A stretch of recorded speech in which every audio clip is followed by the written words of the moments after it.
Hey everyone, welcome back to the channel. Thanks for tuning in for another episode. I've been paying a lot of attention to the forecast in the South Carolina area, and one thing that it continues to do is rain. And man, those lakes are high and they are muddy. So I wanted to do a video for you guys showing you how I make some preparations and changes to my equipment based on knowing that I'm going to be fishing some pretty muddy conditions.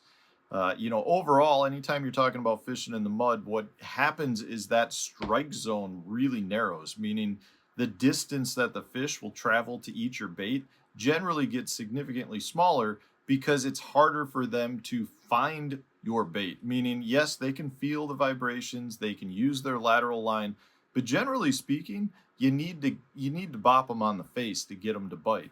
Bass as a whole are pretty good sight feeders, but when you take that away, they absolutely can still eat enough to feed and to be just fine, but it really does strike down their window, and they tend to concentrate on areas where there's either a ton of bait or they've got a really good ambush location. So a lot of times that's your hard targets that they can set up close to and really utilize to help them feed. But for an angler, a lot of times it's a mental head case because you put your bait in the water and you can't see it. So when I'm talking muddy water, I'm talking visibility of a couple of inches or less. And really what ends up happening because of that is the anglers a lot of times are struggling because they're not being as specific and deliberate in their approaches. So from the standpoint of making my cast and my presentation, if I think I'm fishing a high percentage target, I will probably make 2 to 3 times as many casts to a specific target. So if I'm fishing a brush pile, probably going to make more casts to that brush pile. If I'm fishing, a little indent in a weed line, I'll make more casts to it. If I'm fishing a dock, I might make a couple extra casts to that dock. And it just simply has to do with the strike zone getting narrower. Now, having said that, I do have some suggestions to anglers out there to some changes that they can make to their bait selection that will help them generate more strikes. It's some minor details really do make a big difference. One of those is generally a rule of thumb that going with a little bit bigger bait tends to generate more bites. It's because that bigger bait disperses more water, helps the fish identify where that bait is. Now, having said that, a lot of times I do recommend you slow down your hook setting when you're fishing a bigger bait, especially in dirtier water. So for example, if I'm going with something like a big speed worm like this guy right here over a traditional speed worm, sometimes I'll give it a second so that that fish who is trying to find the bait and maybe located it, a lot of times in dirty water they just get a portion of it. So if they just get a portion of it, I'll give it a split second to really let them suck that bait in, and then I'll set the hook. So I'm a little bit slower in my hook sets. That's the first thing to recognize, but I generally do like to go with bigger baits. Now in this case, I'm going to Santee Cooper Lake, one of the biggest big bass fisheries in the country right now. So going with bigger baits is not a big problem to begin with because the fish are bigger there. But if I were going and I used to like to throw a speed worm in a location that is now muddy, I would probably be throwing the full-size Magnum speed worm in this case. Another example would be a jig. So, I know Santee Cooper is a real popular place for a jig. It's got a lot of trees, a lot of hard target objects to cast at, and a jig is a very popular choice there. Now, this is my standard selection. I really like to throw a jig. This is a dock rocket, a Picasso dock rocket, which is a really good jig for skipping. And if I've got a lot of trees that I'm trying to skip up under, this is going to be one that I might look to use. And from that standpoint, my standard trailer is a little 3-inch Berkeley Pit Boss. But in this case, with the muddy water, I'm going to replace that 3-inch with a 4-inch. So I'm going to bulk that bait up, make it a bigger presentation, have some bigger appendages that are going to create more vibration in the water. Another example of that would be if I'm going from a swim jig where maybe I was throwing a boot tail trailer or craw, I might go with a much bigger craw style bait with much larger flappers. Again, I'm just trying to create disturbance. allow the fish to find where I'm fishing or what I'm casting at. If I happen to be using, say, an Ozark rig, and I generally would throw that just with a creature hog like this guy right here.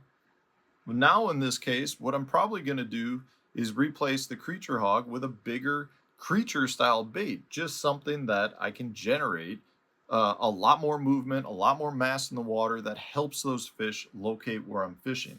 You know, some other simple changes would be if you like to throw your vibrating jigs, you know, maybe go with a bigger bladed vibrating jig over something that's either a standard or smaller size, like the Mini Max or some of the smaller vibrating jigs that are out there. Another thing that I really like to do is take a big spinner bait and fish this through the areas that I would traditionally throw a normal spinner bait. And one thing that's a little different with this that some of you may be looking at is the blades. And yes, I'm throwing blades that are painted. These are chartreuse and white blades. But I also have a big willow leaf blades here. Most people in muddy water really like to throw big Colorado blades. Absolutely, I'm going to have one of those on as well. But one thing I do like to do is take a heavier willow leaf bladed spinner bait. This is a 3/4 ounce Picasso right here. I like to throw this in almost, I'm not going to say drag it on the ground, but I like to throw a 3/4 ounce in shallower water to maintain bottom contact. Now in this case, I will throw the willow leaf blades. I'll start with that. If that ends up getting snagged or it's a little bit too heavy where I'm actually getting down too much into, say, some of those cypress trees, I might switch to a Colorado painted one. But I like to use both a willow leaf and a Colorado bladed spinnerbait anytime I'm fishing really muddy water. It's just a matter of finding which one they like. But I do like a willow leaf in a lot of instances if I'm trying to remain on the bottom, because that bottom contact helps the fish again locate where your bait's at. The other thing I like to do is put a big bulkier trailer on the back. So this is just a boot tail skinny dipper. Works great as a trailer. Generally speaking, I'm not a huge trailer user on spinnerbaits, but if I'm fishing muddy water, it does really help locate the bait. It also helps create some drag so I can reel this bait a little bit slower. And with those willow leaf blades, still keep it down near the bottom, but a bigger 3/4 ounce spinner bait can be a really good option as well in your muddy water conditions. But the key here is to recognize that a lot of times you're looking to create a little bit more bulk, a little bit more vibration, but not speed up the retrieve.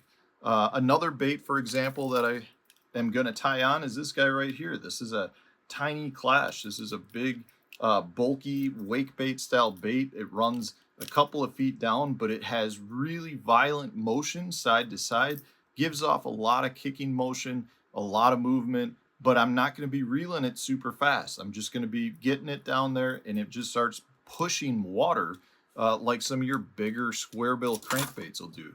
And that would be another thing. A big square bill crankbait is another good option to have. But you just want to recognize that you're trying to identify a bait that will move more water, but remain in the strike zone. Like if you can do that, generally speaking, you're going to have a good shot at generating some of those strikes from the fish that are in that really muddy water. One other key is to not always rule out an area that you fish through that you didn't get bites, especially earlier in the day. Oftentimes in the pre-spawn period specifically, or the fall as well, if you've got cold nights, a lot of times that muddy water cools off significantly overnight and the fish tend to become much more lethargic in the morning. So your bite windows really don't start up until the sun gets up pretty high. And the reason for that is once that sun gets up, that dirty water warms really, really quickly. So a lot of times your best bite windows in muddy water tend to be during your cold weather periods, tend to be the middle part of the day into the second half of the day. So keep that in mind as well. But don't let muddy water keep you off the water. You just got to recognize some minor changes you can make that will help you to generate those few extra bites when the conditions are tough. So hopefully this helped you. If you've got some other good suggestions for muddy water fishing or some baits that you really like to use, put that in the comment section so others can learn from you. Otherwise, hit the like button if you enjoyed it. Subscribe to the channel if you haven't done so already. Stay tuned, new video coming out tomorrow.